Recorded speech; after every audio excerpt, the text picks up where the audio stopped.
Pero aprendí de Massá que se puede hacer un desenfoque en primer término. Yo pensaba que el primer término era el que se desenfocaba, es decir, hacían un retrato y el fondo desenfocado para que destacara el retrato.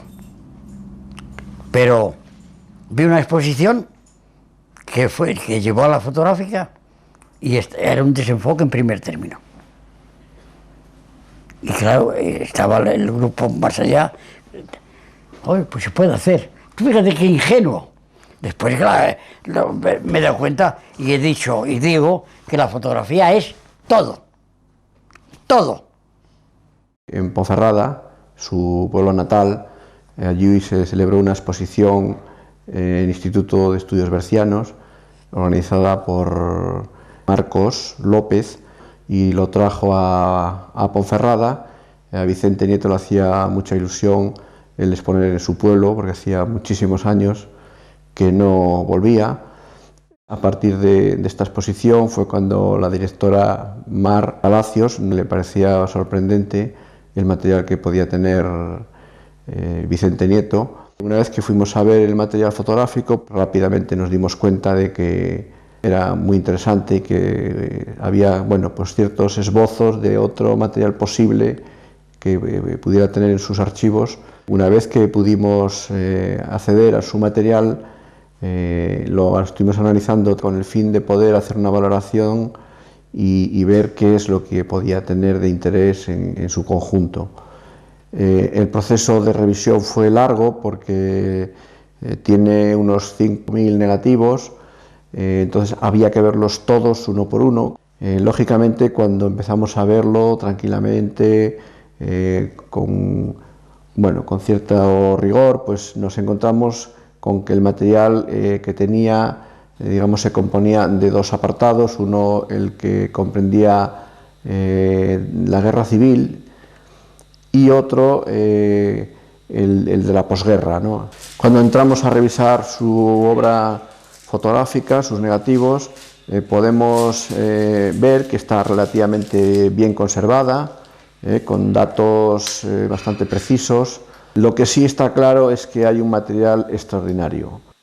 El trabajo de Vicente Nieto, diríamos que podríamos definirlo como un ejemplo excelente de lo que fue una tendencia que se desarrolla en la fotografía española a partir de los años 50, en Madrid, en Barcelona, en Almería. Una tendencia que plantea sobre todo sacar a la fotografía del pictorialismo o de la fotografía pictórica que había predominado en el panorama español, sobre todo durante los años 40. Creo que es un fotógrafo que no es solamente puramente documentalista o cazador, sino aquel que se preocupa por el acabado formal de su obra, evidentemente, aparte de las influencias que tuviera de otros compañeros suyos en la Real Sociedad Fotográfica, es la que le hace también tener ese gusto, ese amor de la última época, de la época más madura, por la textura, por las masas y las formas, y es por esos claroscuros finales en los que tiende a contrastar un poquito más esas imágenes. Desde mi punto de vista, considero que Vicente Nieto, como fotógrafo, es un francotirador, pese a que lógicamente tenía ciertas influencias lógicas de su contacto con la gente de la Real Sociedad Fotográfica. Considero que era un heterodoxo y, como él mismo dice, para él la fotografía no tiene límites. El caso de Vicente Nieto pues es creo que un exponente extraordinario de, digamos, esta renovación dentro del ámbito cultural, de las artes en España, dentro del territorio de la fotografía, donde una nueva generación de fotógrafos retomarán la línea documentalista que había quedado un poco abortada por la guerra civil y durante los 10-15 primeros años de la dictadura franquista, y que estos autores se van a encargar de retomar, de recuperar. Se puede discutir, y de hecho ha sido fruto de debate, saber si Vicente Nieto era un documentalista al uso que se encontraba las cosas y como un cazador avezado como Cartier-Bresson, Clash, cazaba los instantes decisivos, o si por el contrario él se encontraba a gusto con un determinado hallazgo en un contexto, en un paisaje en concreto, y esperaba a construir esas imágenes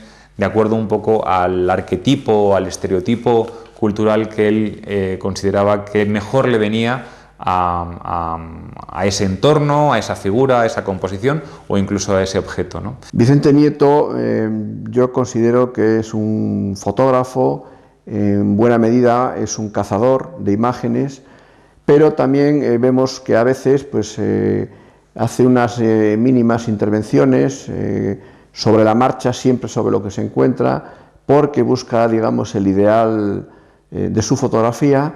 Lo que se plantea es que el fotógrafo intervenga lo menos posible en el desarrollo de la realidad, ¿no? El fotógrafo, en cierto modo, actúa como, digamos, casi como un voyeur, ¿no? Es decir, como un espía, un espectador que lo que hace es realmente seleccionar aquello que considera más significativo dentro de la realidad que contempla, ¿no? Y la cámara fotográfica, en este sentido, todos los recursos expresivos, ¿no? del medio fotográfico están puestos al servicio del contenido. Su obra forma parte de las dos cosas. Evidentemente él iba buscando en esas excursiones que hacía con el resto de compañeros y miembros de la Real Sociedad Fotográfica en entornos pues, oníricos, bucólicos, rurales o incluso urbanos, y en todos ellos estaba buscando no tanto el tema, sino muchas veces que el tema ayudara a componer y a crear una imagen fascinante, ¿no? Una imagen que llamara la atención del espectador, y creo que sin duda eso lo consigue. Ahora bien, creo que también sin duda esas imágenes no se las encuentra, y no es un disparo rápido de obturador, sino que una vez que encuentra el tema, él hace un proceso de reflexión previo al disparo de la cámara. Encuentra el tema, y encuentra desde qué punto de vista encuadrarlo, cómo enfocarlo, y una vez que ya tiene la imagen, aunque haga varias imágenes sobre el mismo tema, pero una vez que ya lo tiene pensado, meditado y reflexionado, cómo quiere que quede esa imagen final, ese es el momento en el que construye la foto. Quizás sea esa especie de maridaje entre la realidad preexistente y el cómo construir esa realidad, cómo generar una realidad nueva a partir del modelo previo, buena parte de su estrategia compositiva a la hora de forjar esas imágenes. Es un fotógrafo sin complejos que lo hace por puro deleite, por pura satisfacción, como una afición nada más, sin ser en ninguna etapa de su vida profesional. Es de destacar que él no tiene una especial formación desde el punto de vista técnico, y mucho menos desde el punto de vista conceptual.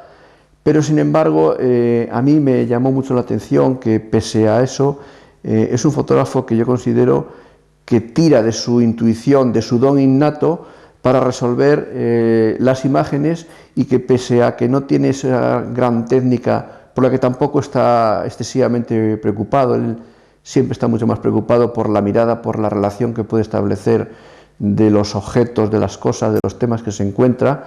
Sí que es cierto que consigue un tipo de imágenes de una gran sofisticación plástica, estética, pero que a la vez también lo consigue de una manera conceptual. Es un conceptualismo implícito. Esa pasión del amateur es la que le hace buscar recursos de una manera intuitiva, que luego posteriormente va desarrollando como todo creador, ¿no? Con el conocimiento de otros autores y sobre todo con la práctica que va desarrollando a lo largo de todo ese tiempo, ¿no? La autenticidad de la fotografía de Vicente Nieto reside precisamente en que digamos, sus imágenes, además de documentar, son capaces de seleccionar aquellos aspectos más elocuentes con la realidad histórica de su tiempo.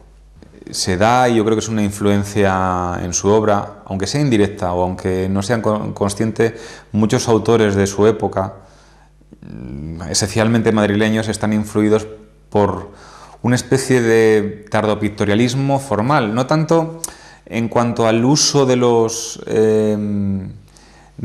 procesos pigmentarios, los acabados que parezcan pintura, pero sí en cuanto al uso de composiciones, estereotipos, etcétera, etcétera. Creo que una de sus grandes virtudes, y me ha resultado además muy revelador, ¿no?, escucharlo en algunas entrevistas, y es su discreción, es su incluso timidez, habla él, ¿no? Dice incluso, me ha resultado muy interesante leer de que en su fotografía predominan los exteriores porque le daba vergüenza pedir permiso para entrar a los interiores domésticos, digamos, a retratar la vida interior, ¿no?, digamos, en la que se desenvolvían, ¿no?, las familias y los habitantes.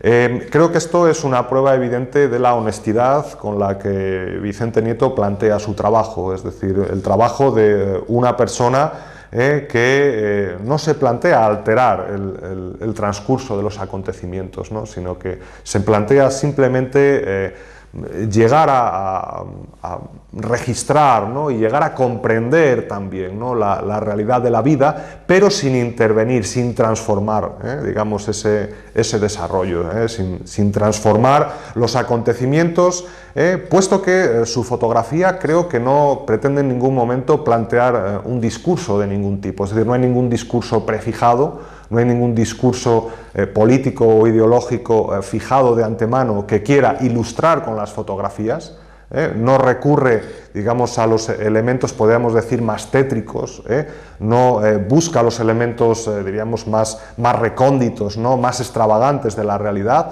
sino que Vicente Nieto plantea que el discurso lo abra la propia fotografía, lo abra la propia imagen, sin necesidad de que haya un concepto previo, un discurso del cual la fotografía deba de ser un testimonio o una simple ilustración.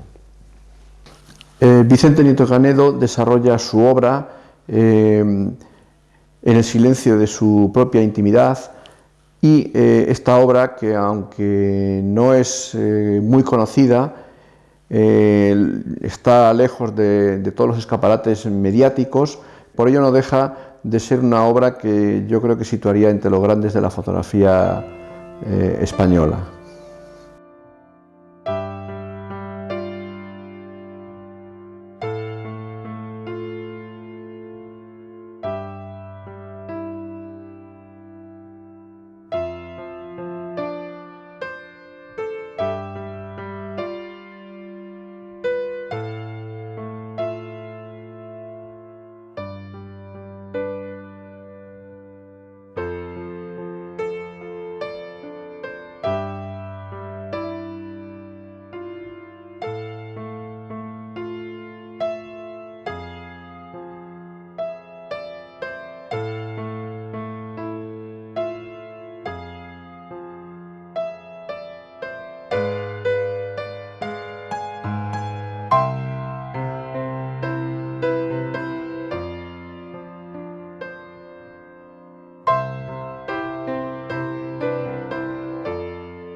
Vicente Nieto Canedo nace en Ponferrada, en la comarca del Bierzo, el 10 de junio de 1913.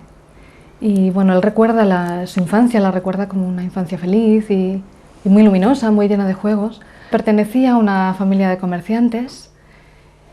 Su padre y su madre regentaban un estanco en el número 14 de la Plaza de la Encina, que estaba muy cerca del Castillo de los Templarios, que era uno de sus lugares favoritos para ir a jugar, junto con el río Sil, que era donde siempre se iba a bañar con sus amigos durante el verano. Además, Ponferrada también fue el lugar donde comenzó a hacer sus primeros pinitos, no en la fotografía, pero sí en la imagen. Cuando yo tenía 12 o 13 años, pues hacía fotos en la Plaza de la Encina, al sol. Entonces había un señor ahí que vendía papel de este sensible, y por unos céntimos nos daban unos trozos, ¿no? Y cogíamos de las películas que tiraban del cinematógrafo, pues hacíamos copias. Pero claro, en cuanto terminábamos, las mirábamos, se iban. Y un señor nos estaba mirando y se reía, dice, ¿qué se borra, no? Claro, pues mételas en agua de sal. el liposulfito, claro. Ponferrada ocupa un lugar muy especial en la memoria de Vicente, en la memoria, en su recuerdo y en su recuerdo emocional también. Está muy vinculado a esa ciudad, a pesar de que volvió en muy pocas ocasiones, después de que trasladarse a Madrid. Iban a traer a mi hermana a Madrid, a mi hermana Pepa, unos tíos que estuvieron allí en San Sebastián, y luego fueron por Ponferrada y la invitaron. Y dice, no, yo no puedo ir porque tengo que atender la tienda. ¿Por qué no llevan a mi hermano? Y mira, pasan unos días. Y esos días se han convertido en 70 años. Vicente se instaló en Madrid a los 15 años, un poco por casualidad.